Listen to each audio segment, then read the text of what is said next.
Hey guys, so today I want to talk about a topic that I thought about this weekend. It's all along the lines of developing this new life, this new confidence, and everything after divorce.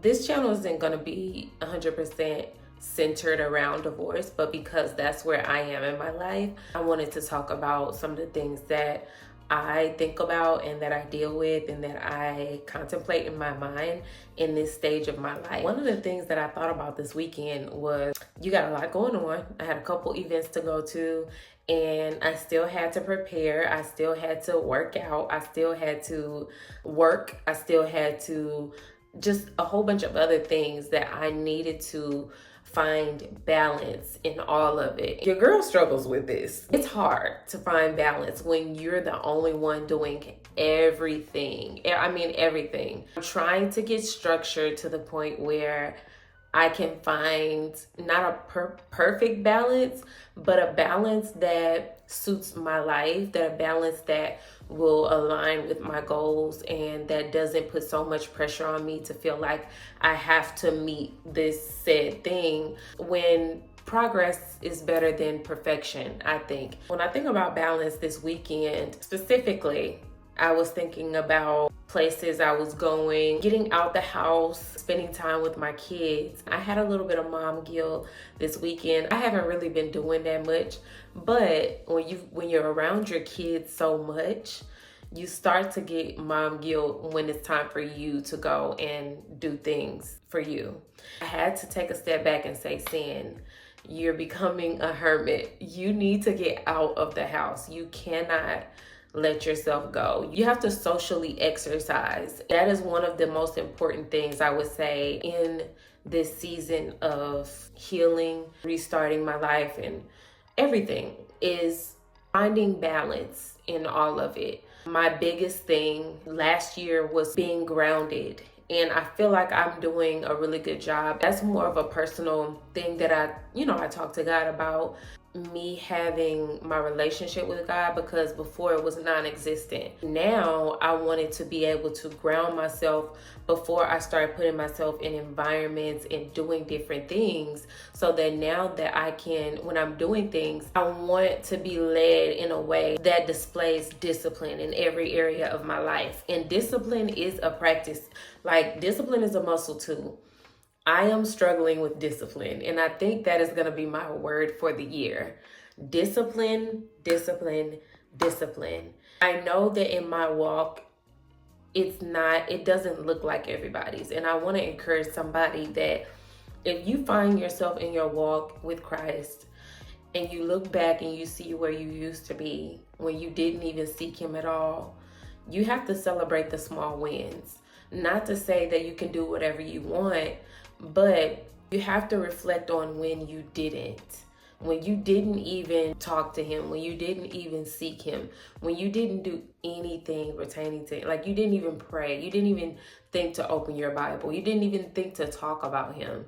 And I was a little hard on myself this weekend because I was like, there was a dress I wanted to wear and it convicted me a little bit. It was a cleavage dress.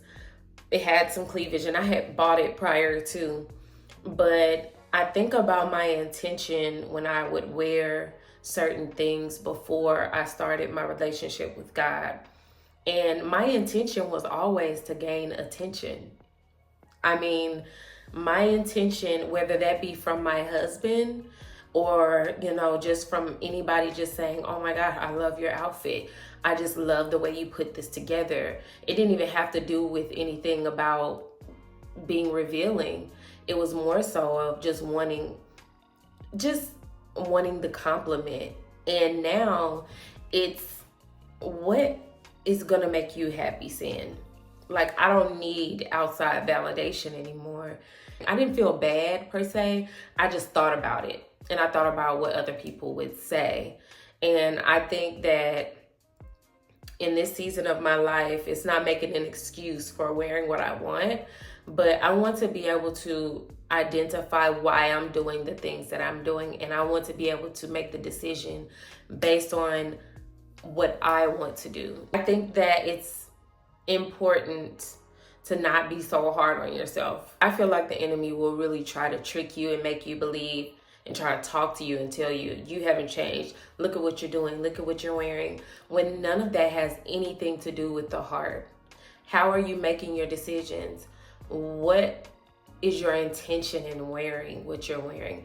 What is your intention? What are you looking for in your heart when you wear this? When you start to soul search like that, it puts some ease on me.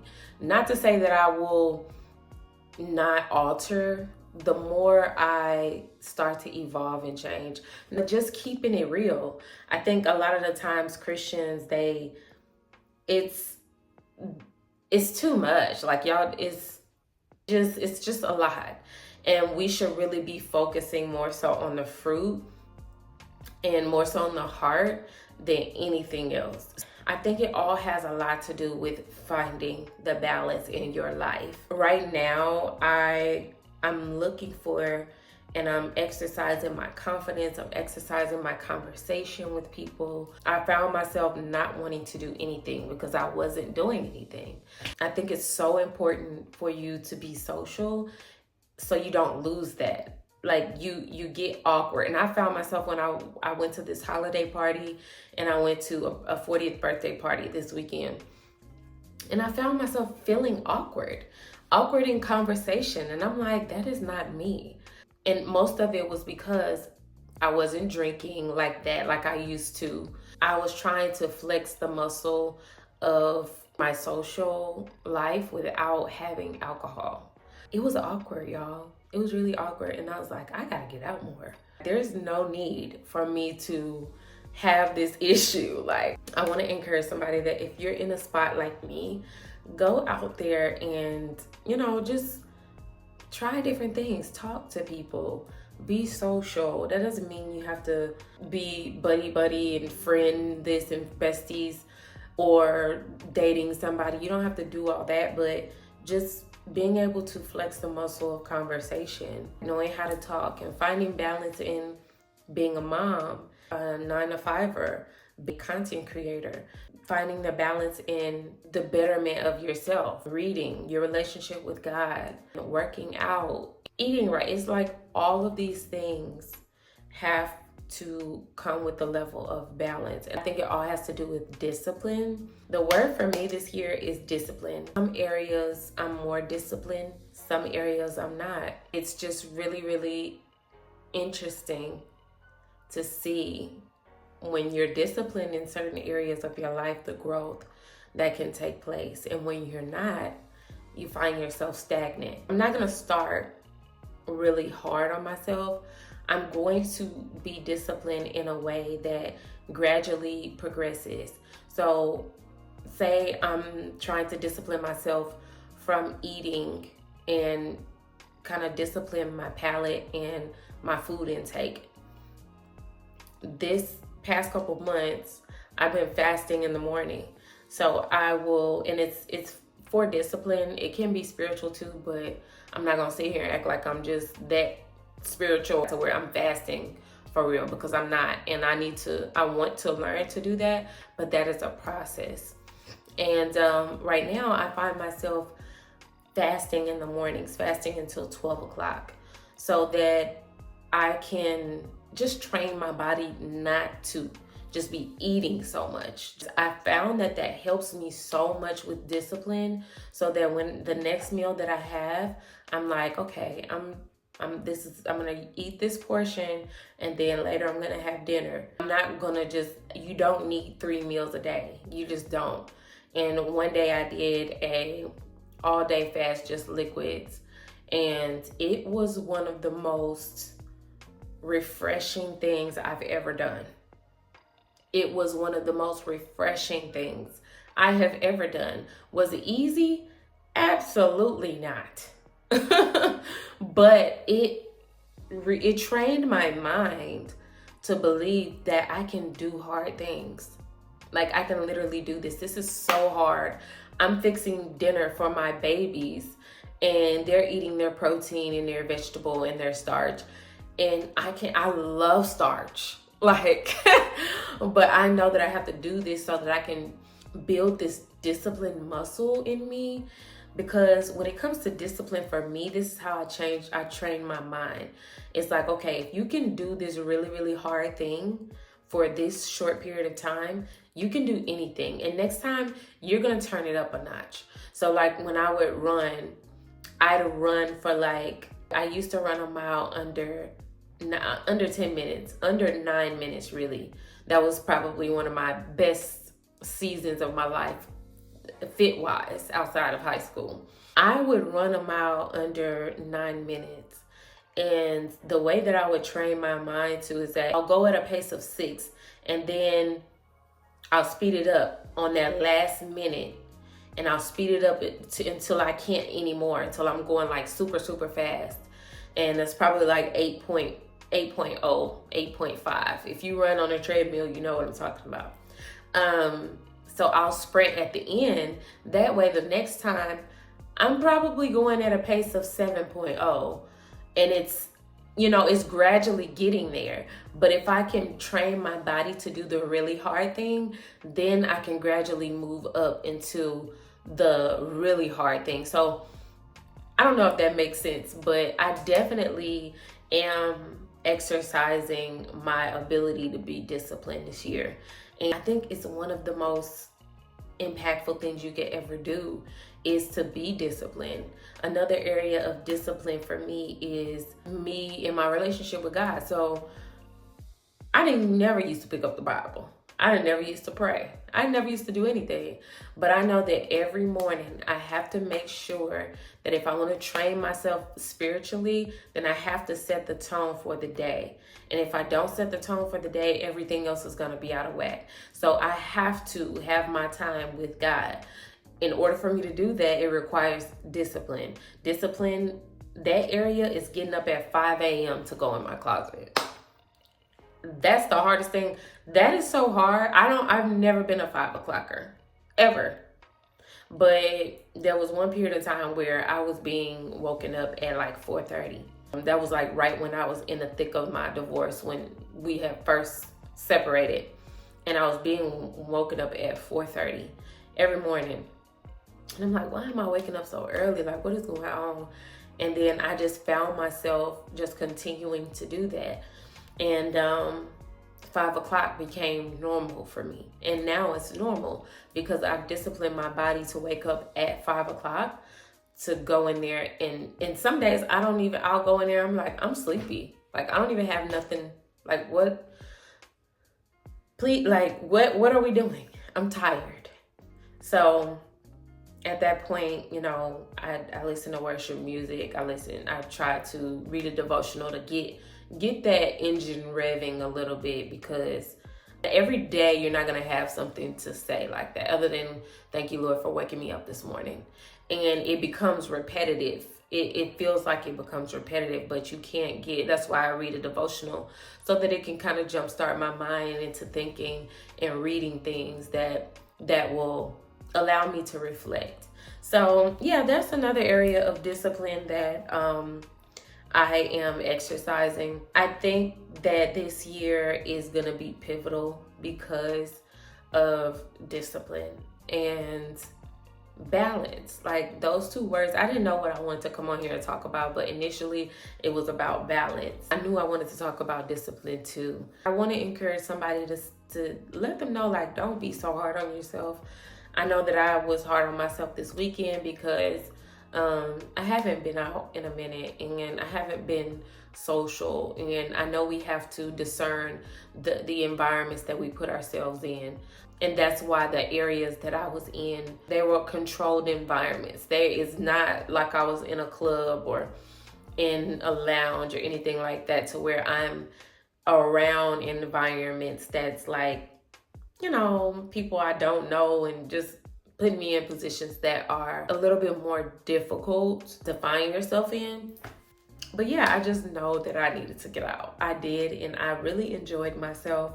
I don't find myself doing things that I used to do, and I'm proud of myself. I'm proud that I have actually been doing the work. My intentions have changed in everything that I do. That is something to celebrate. I don't find myself wanting to have the same conversations because it's about doing the work. And if you're committed to doing the work, then you'll start being able to celebrate those small wins. I believe, honestly, that the enemy will try to send you thoughts in your head to make you believe like, girl, you can't do this. You can't be right. You see that man over there? He fine, ain't he? Go and go get his number. No, you don't have to do that. And even if you do get his number, even if you do talk to him, it doesn't have to be that anymore like it used to be. So, and I think a lot of Christians, they're fearful of doing things because of the lack of discipline. A lot of Christians don't want to put themselves in positions. And I get it, because that's how I was in a period of time. They don't want to put themselves in position that's going to tempt them because their level of discipline is not strong. And I completely understand.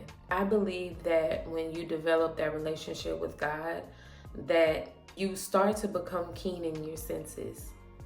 It doesn't matter what environment that you're in, and it's up to you whether you pay attention and heed the discernment or you ignore it. And I've chosen to heed it in everything I do. It's definitely still a muscle, but it is something that I'm committed to flexing, and I'm committed to working out and doing, and not to give anyone a pass to do anything and everything and to be anywhere and to do everything, because you have to understand and be aware of the places that you should and should not be. Just putting yourself in those environments that probably aren't the best situations to be in. And you don't have to live like you can't do nothing at all. Like, I get it, and I'm in one of those seasons to where it is difficult for me. I feel that as long as the Holy Spirit is talking to me, I feel like the work is still being done. As long as I'm not putting myself in positions to where He and I know that, listen, you know what you should and should not be doing. My convictions aren't going to look like everybody else's. And I can't sit here and beat myself up because I'm basically not Jesus. I'm not God. And that, like I said, it does not give you a pass.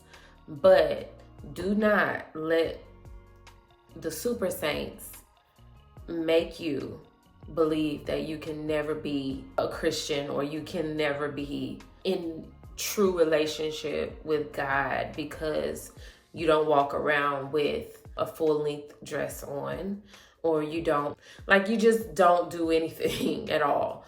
I know that is hard. It is hard, and people have so much to say. And I know I'm gonna get backlash on this video, but guess what? I don't care. And I know that my heart it's pure, and I have the best intentions for people, places, and things. I don't want to treat anybody bad. I want to love on people. I want to help people. I want to do whatever I can. I want to ultimately show people that a negative experience does not have to define your life, and you can pick your life back up and keep moving. You don't have to be a hermit. You don't have to lose yourself. You just got to get up and keep going. And whatever that looks like for you, as long as you're working through it with God, I mean, that's a beautiful place to be in. And don't let nobody sit here and try to beat you across the head. He's doing something in you, and that's okay. That is okay. And accept the fact that He's doing something in you, and be okay with that. Now, like every other discipline that I talked about with me, even in my spiritual walk, I have to be extreme. The way I'm taking my walk with God may not look like I'm moving in that area to some people that's been holy all their life. They may look at me and be like, oh, she's a heathen. She's still no, you just don't know. You just don't know at all. You don't know where this started or the lack thereof. But the joy and the peace that I have in my heart, so confident in what He's doing in me, that nothing that y'all can say can move me. And I want to encourage anybody out there that's dealing with the same things. Literally, it doesn't have to look like everybody else's walk, but learn from any mistakes that you made and listen to any convictions that God is sending you. Because just like a mother and a child, the mother knows, or the father knows that child. They know what that child needs. And my mom would always tell me, I discipline y'all because you're all different. You're different from your sister. You're different from your brother. I'm not going to discipline all three of y'all the same way. Now, the repercussions, y'all may have some of the same repercussions from me, but as far as the amount of pressure and the amount of refining that I have to do with you guys, seeing I got to talk to you more than once, so I'm probably going to have to be on you a little bit more. So yeah, you're gonna feel like I'm picking on you. But for Tiff, I don't have to do all that with. All I have to do is tell her one time and she gonna do it. Now, Zay, he real reserved. I ain't gotta yell and scream or do any of that. But this is how I need to discipline him to make sure it's effective. And this is how I know that it's effective. So I think it's so beautiful to have a relationship with him and to be able to, especially when you're a parent, you just see stuff differently. You just understand the way God just does things, like when you become a parent, and it's just like, wow, I really understand because I'm a parent. That makes so much sense. So yeah, I just wanted to encourage somebody and come on here and blabber. Like, that's literally what I've been doing, because I didn't have like a specific subject that I wanted to talk about, but I just wanted to talk, and hopefully it all made sense. But yeah, thank y'all for watching, and I'll see you next time.